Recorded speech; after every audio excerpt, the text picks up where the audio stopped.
Well, hello everybody. Happy Friday to you again. This is Ryan's dad, Frank, doing what is now episode number 6 of Frank Fridays, and I'm enjoying these. I hope the material never ends, and I could, be doing episode number 3,000 at some point. But in any event, once again, I am so appreciative of those of you that care enough to tune in and listen to me speak about my experiences. And if for some reason you're viewing this for the first time, it's something that Ryan asked me to do. Ryan felt that it would be very useful and interesting to a lot of people to hear a parent's perspective of what they went through when their child goes through a lengthy period of addiction. And I thought it would be a nice opportunity for me to share my experiences with a lot of people. And by the way, there's an awful lot of people. I'm blown away, shocked by the sheer number of views that occur each week to all of these from all over the globe. I mean, really every corner of the globe seems to be tuning in. So, any event, I am back, and this is episode number 6. At the end of episode number 5, Ryan had gotten out of Cornerstone and come home and was sort of a lost soul there for a bit, and we were just at loose ends, not at wit's end. I think that's the phrase for it, regarding what might be the next appropriate step for Ryan. And he came up with this idea that he wanted to go spend a few weeks, maybe even longer than that, visiting a friend, a female friend, who lived in Albuquerque, which is probably a good 800,000 miles from Santa Barbara, so it's a long ways. And I may be wrong, but I vaguely recall her name might be Liz or something like that. I'm not sure. But in any event, she was very gracious about it. And Ryan took a train. It took a train from Santa Barbara to Union Station in LA. And then I guess there's another train you take from there, a rather long trip from there to Albuquerque. And went there for what was supposed to be a number of weeks. And at some point shortly after that, it may have been 5 days or something of that sort, this woman got in touch with me, I believe, via email, and said that there's some real concerns about Ryan, which is very nice, as so often happened in Ryan's experiences. He's a very easy to love person. A lot of people have really cared for him over the years, no matter what was going on externally with his other issues. And she obviously really cared for him, not in a romantic sense as far as I recall, but just as a friend. But she was really concerned that he got there and was using, and she couldn't deal with that. And we dealt with that, and I tried to deal with Ryan as best I could over the phone, but once again, out of my control, not a lot that I could have done. And indeed, I believe that she finally told him he had to leave, and somehow or other Ryan found his way back to Santa Barbara again. And now we're probably getting into the fall of 2006. And we're getting into an interesting couple years because things were somewhat stable. Using the word stable is a reach, but compared to where things had been for the previous 6 years, there's not as much dramatic things were happening at all. So we live in a nice neighborhood in Santa Barbara, and one day Ryan was out in the street, I think skateboarding or just doing something out in the street, not doing anything wrong as far as I know. And there's a neighbor across the street, one house over and across the street, that I knew. They were elderly, and they had a granddaughter, and her name was Jenny. And Ryan and Jenny, as luck would have it, meet up on the street. And she had a pretty similar history to Ryan's as well. She was maybe a couple years, maybe at least 1 or 2 years older than Ryan, but she had some issues as well. And I liked her. I think I thought well of her. Once again, it's that theme that addicts are just people, and that for the most part they're good people.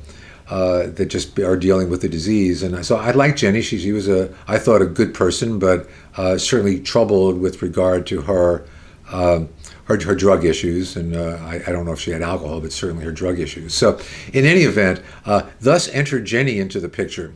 And that was a sort of a Bonnie and Clyde, one of several Bonnie and Clyde periods that Ryan had in his life, but he and Jenny were sort of up to no good, if you will, and we're doing a variety of things. And then later in that year, toward the holidays in 2006, Ryan once again felt he had to go into rehab. The good news was that he very sincerely came and said, "I need to go into rehab." And there's a trillion rehab programs in the country, so you can always find something. So we found something in Pasadena, home of the Rose Bowl, which is hour and a half, hour and 3/4 from Santa Barbara, not terribly far. And Ryan went there. It's called the Pasadena Recovery Center, and visited him a couple times there. I think we were there over Thanksgiving. I recall being there over Thanksgiving, I believe, or maybe it was early 2007, and we were there over Easter. But there was a period of time, and actually I think Ryan went to the Pasadena Recovery Center a couple of times, and actually there was some short-term positive effects. I seem to recall Ryan saying that it was having a positive effect on him, that he liked the program, that he was making good progress. So he was there. He was there for a while, and there was one period where if you go beyond Palm Springs, Pasadena, and go for a few more hours, you go out to the Palm Springs, Palm Desert area. And Diane and I went out for a couple of days out there for a vacation with the plan on the way back to stop by the Pasadena Recovery Center, since we're passing it, and see Ryan for a couple hours in order just to support him and see him on the way. So we go on our vacation to maybe 3 or 4 days out to the desert. And my recollection is this may have been in the fall, but I'm not sure. Sometime in late 2006 or the early half of 2007. And we get to the Pasadena Recovery Center, and we walk in and say, well, we're here to visit Ryan LEONE. And we get this sort of quizzical look, and the person that saw us at the front desk sort of disappears and comes back with somebody else. And they say, well, Ryan LEONE walked out earlier today. And we said, he did what? And I said, how did he walk out? I mean, where is he going to go? He didn't have any money in his pocket. He's an hour and 45 minutes from home. And the story, as I recall, was that he had some story about there's a funeral that he had to attend in Santa Barbara, and that a friend was going to pick him up and then bring him there and then bring him back. And somehow, amazingly so, because I don't think I would have fallen for that story if I was a rehab facility, they accepted it, and Ryan was gone. So once again, is becoming just a recurrent theme. Ryan has walked out of a rehab facility that we were paying good money with the hope that it might be able to help address his needs. So he's back in Santa Barbara again, and we're well into 2007. And there's probably a period now of about 1.5 years where for a while he's living here, for a while he's not living here. But he and Jenny for a while were living here. I believe that even though her grandparents lived across the street, they were not terribly keen about Ryan living there with them. We were a little bit more accommodating to Jenny and let her stay with us. And she was fine. She was very polite and courteous.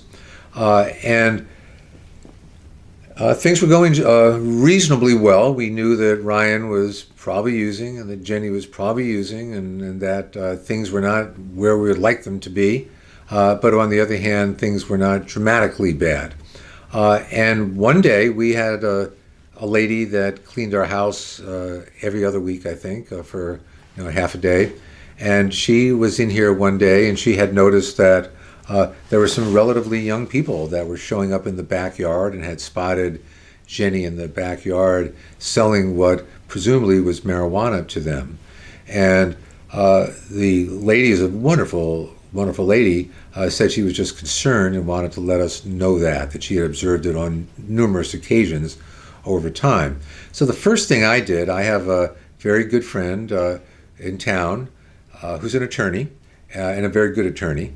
And I called my friend Art, and I basically said, Art, how liable are we for this? What's the liability if it's going on in our backyard to underage people? And he basically said, get them out of the house immediately. So that's what I did. And a few hours later, Ryan and Jenny came home from wherever they were, and we very firmly said, you have to leave. You have to leave like now.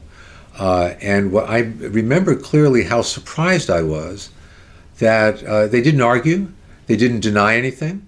They just said, fine, we understand, and out the door they went. Ryan did have a car at that time, really the same car he sort of had through these years, the old Volvo that way back in the year 2000 that he and a friend took the very first time that we sensed there was anything wrong back in the back to school night in September of 2000. He's been driving that car all that time.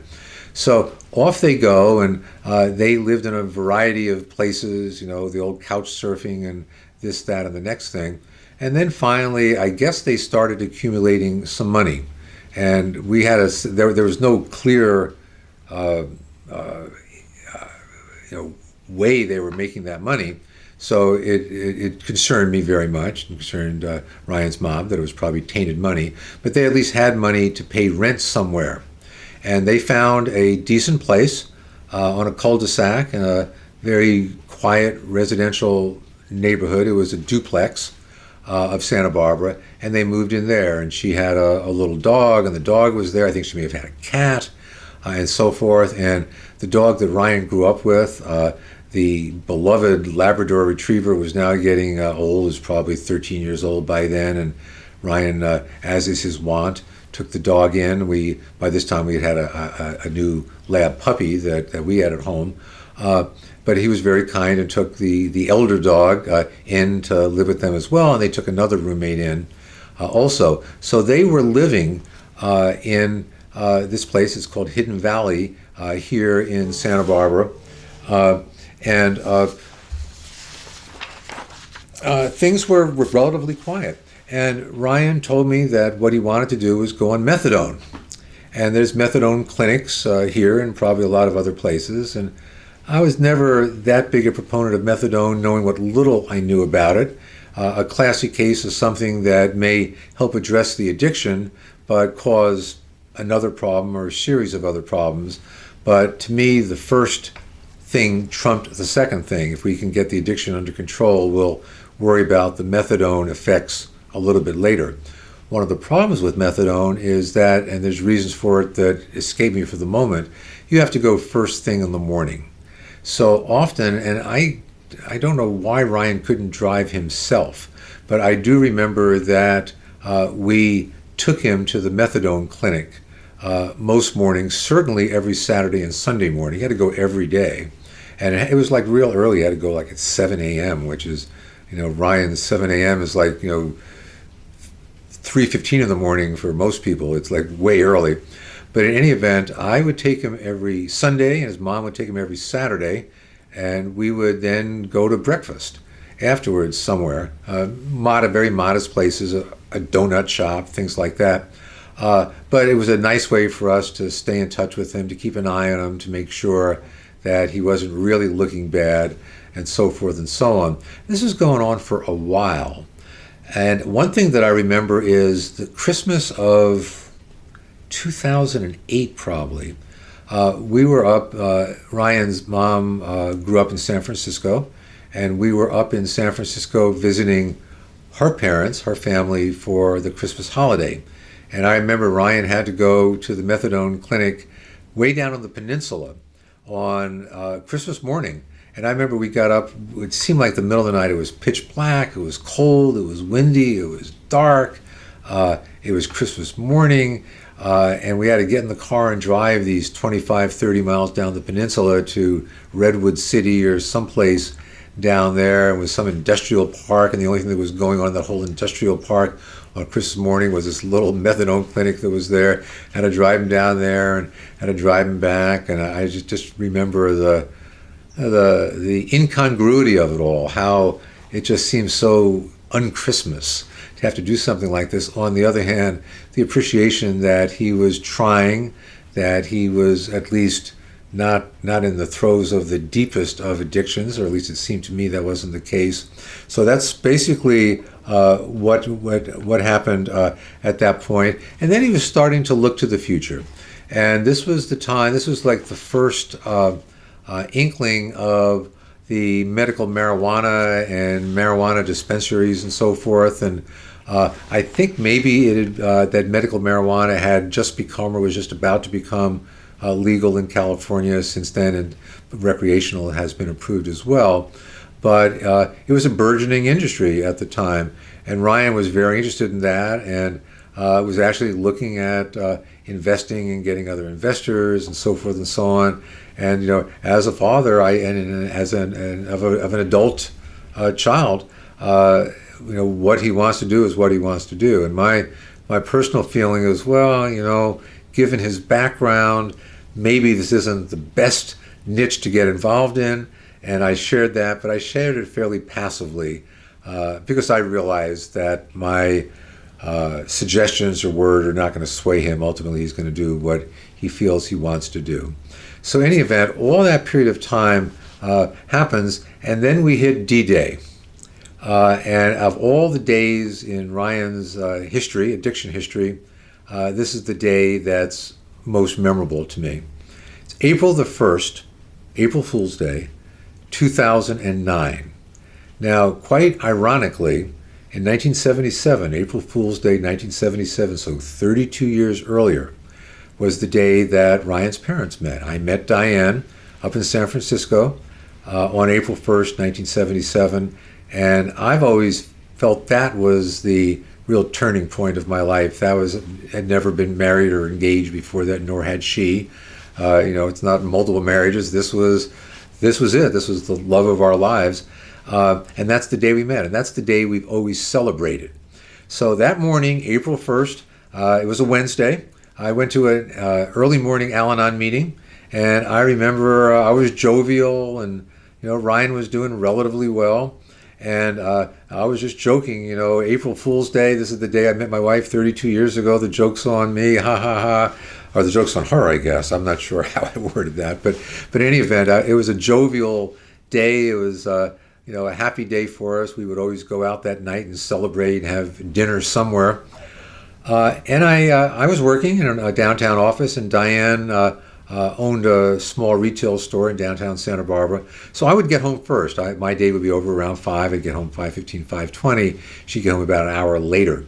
So I get home that evening, and at that point in time, there were still home telephones. Shortly thereafter, we stopped having a landline, but at that point there was still a landline that we had in our home, which we rarely used.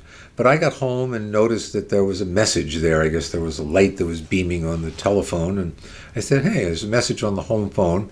So I played it back, and it was from an attorney in town, a defense attorney named Bob Sanger. And Bob Sanger is arguably the most prominent defense attorney in Santa Barbara. He was, for example, part of Michael Jackson's Dream Team when he had that high-profile case about child molestation up in his ranch a few years later. And anytime there was big cases in Santa Barbara, you'd usually see Bob Sanger or his firm, his name associated with it.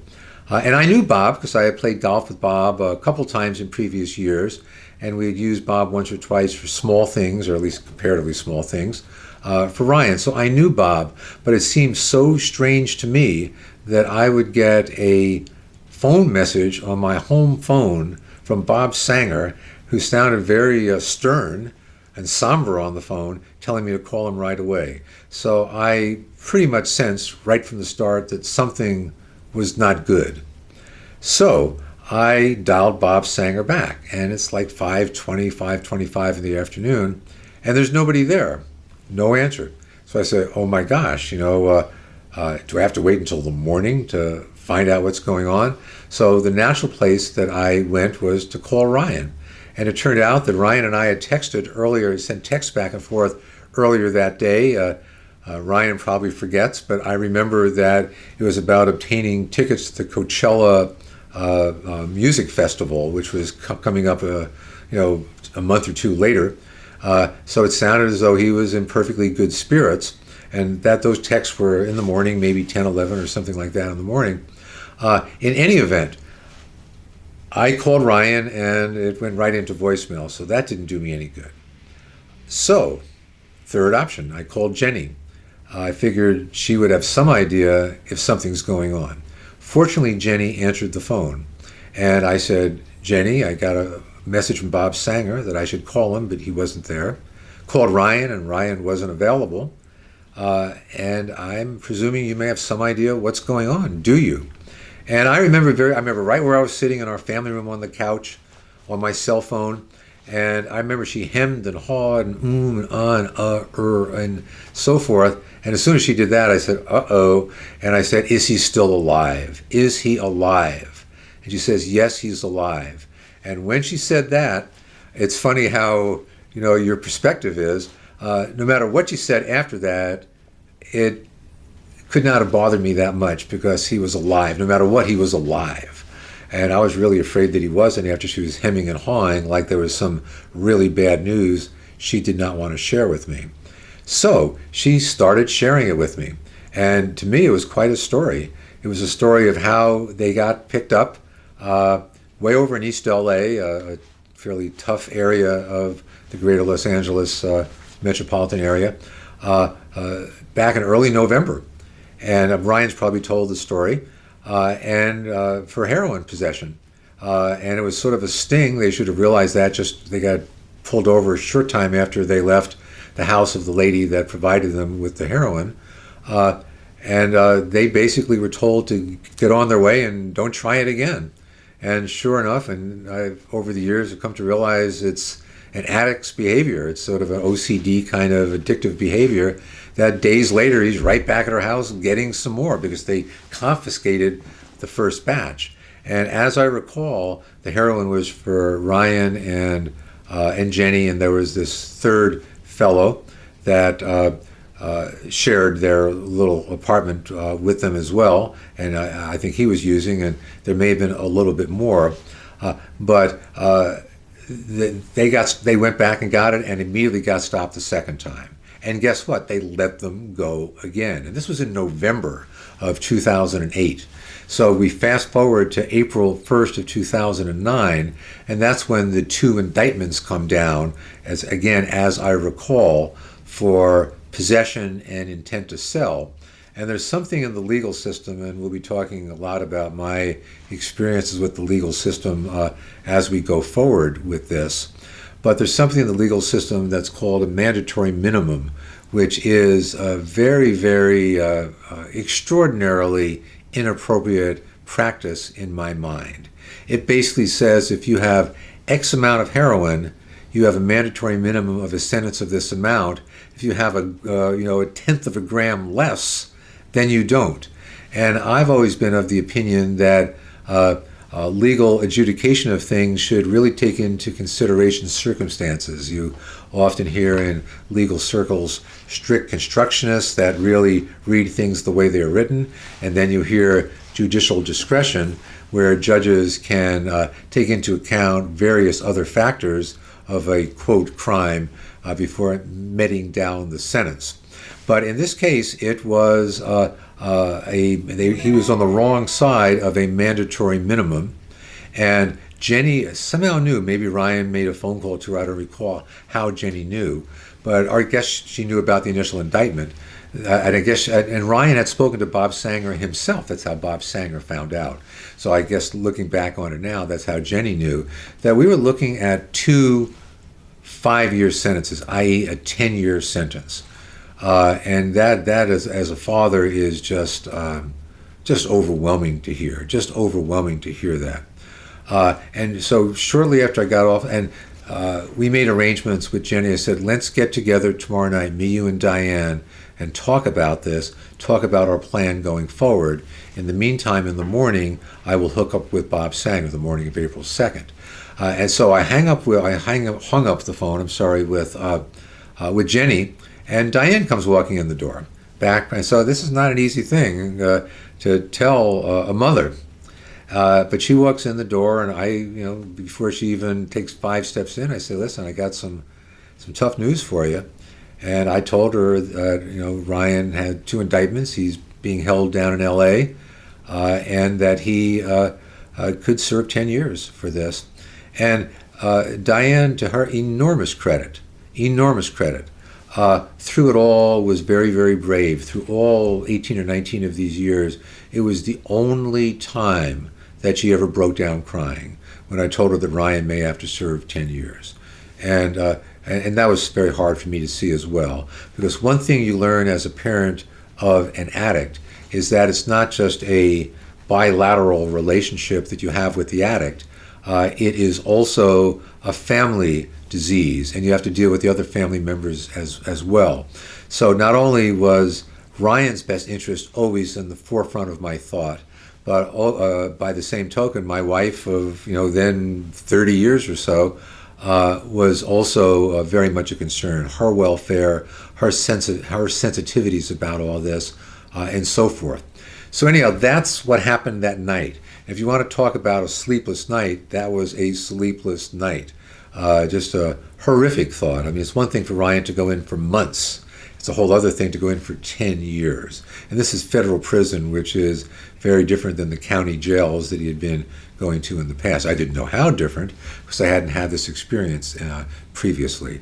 So there it is the next morning, and I recall being basically at Bob Sanger's doorstep when he walked in the office. I'm probably there before he was, just waiting for him and say, well, I heard what happened, Bob, and you got to tell me what's going on. And I think Ryan saw him and gave him a small amount of money, but I had to sign a contract for the duration. But as far as I'm concerned, if you're talking about a son going in for 10 years, you have to do what you got to do.